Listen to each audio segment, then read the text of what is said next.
নমস্কার বন্ধুরা। পকোড়া তো আপনারা অনেক রকমের খেয়েছেন। তবে আজকে আমি ২ রকমের পকোড়া বানাবো। একেবারেই অন্যরকম স্বাদের। রেসিপিটা সম্পূর্ণ দেখবেন, আপনাদের ভীষণ ভালো লাগবে। তো বন্ধুরা দেখুন, এখানে আমি নিয়েছি একটা বড় সাইজের ক্যাপসিকাম নিয়েছি, আর নিয়েছি ২ টো টমেটো। এগুলো আমি পরিষ্কার করে ধুয়ে নিয়েছি। তো বন্ধুরা দেখুন, টমেটো আর ক্যাপসিকামটা আমি কেটে নিয়েছি। এই যে টমেটোটা এরকম করে কেটেছি, আর এই যে ক্যাপসিকামটা এরকমভাবে কেটে নিয়েছি। এরপরে যে দেখুন, এখানে আমি ধনিয়া পাতা আর কাঁচা লঙ্কা নিয়েছি। কাঁচা লঙ্কা, ধনিয়া পাতা একসাথে শিলপাটাতে বেটে নেব। এরপরে যে দেখুন, এখানে আমি নিয়েছি চাল বাটা। চাল বাটা দিয়ে পকোড়া খেতে কিন্তু বেশি ভালো লাগে। চালটা আমি একদম মিহি করে বেটেছি। এই যে দেখুন, অল্প একটুখানি ময়দা নিয়ে নিচ্ছি, এতে করে বড়াটা একটু হালকা নরম হবে, তো খেতে ভালো লাগবে।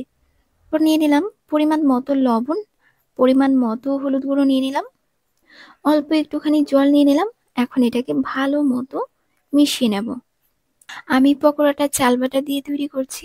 আপনারা চাইলে কিন্তু সুজি, বেসন বা সুজি, ময়দা দিয়েও এই পকোড়ার ব্যাটারটা তৈরি করতে পারেন।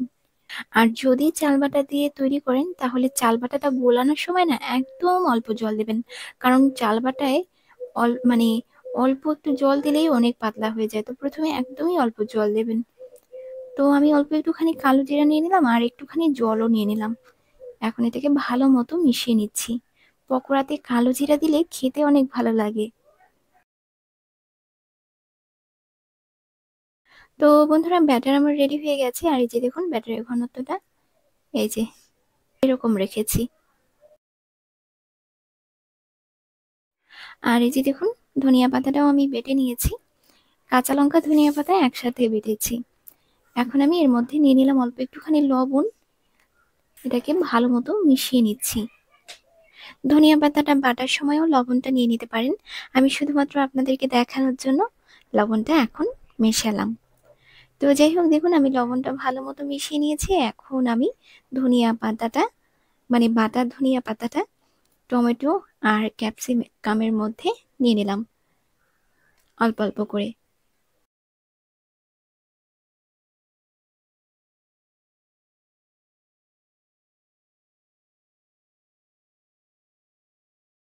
ক্যাপসিকামের মধ্যে ধনিয়া পাতার চাটনিটা এই যে এরকম ভাবে লাগিয়ে নিচ্ছি।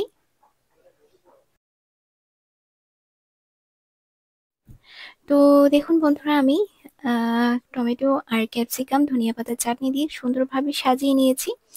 এখন আমি এর উপর দিয়ে একটুখানি বিট লবণ ছড়িয়ে দিচ্ছি, তাহলে খেতে অনেক ভালো লাগে।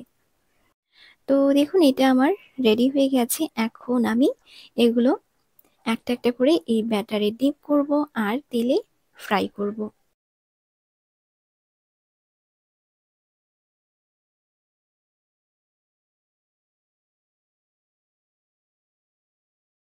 তেল আমি আগে থেকেই গরম করতে বসিয়ে রেখেছিলাম। তেলটা খুব ভালো মতো গরম হয়ে গেছে। তো এই যে দেখুন, আমি এগুলো তেলের মধ্যে ছেড়ে দিয়েছি।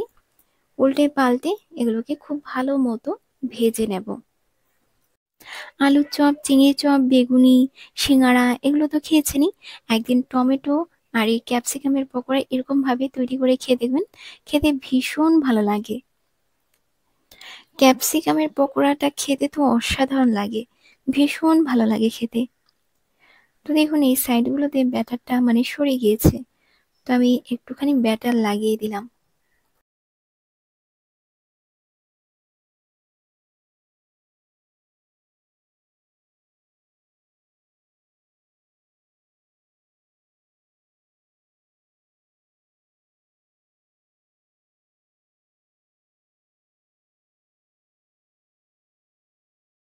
তো বন্ধুরা দেখুন, পকোড়াগুলো ভাজা হয়ে গেছে। উল্টে পাল্টে খুব ভালো মতো ভেজে নিয়েছি। তেলটা ঝরিয়ে পকোড়াগুলো নামিয়ে নিচ্ছি।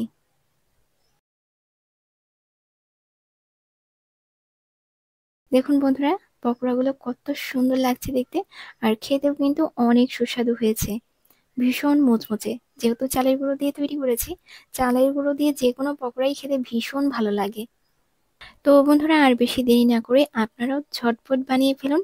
শীতের সন্ধ্যায় এরকম গরম গরম পকোড়া হলে দারুণ লাগে।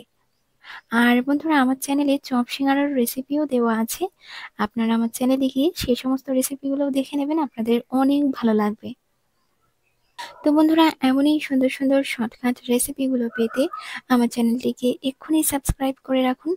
লাইক করুন, বেশি বেশি করে শেয়ার করুন, আর কমেন্ট করে জানাবেন যে আজকের রেসিপিটা আপনাদের কাছে কেমন লাগলো। তো বন্ধুরা, আজ এই পর্যন্তই। ভালো থাকবেন সবাই।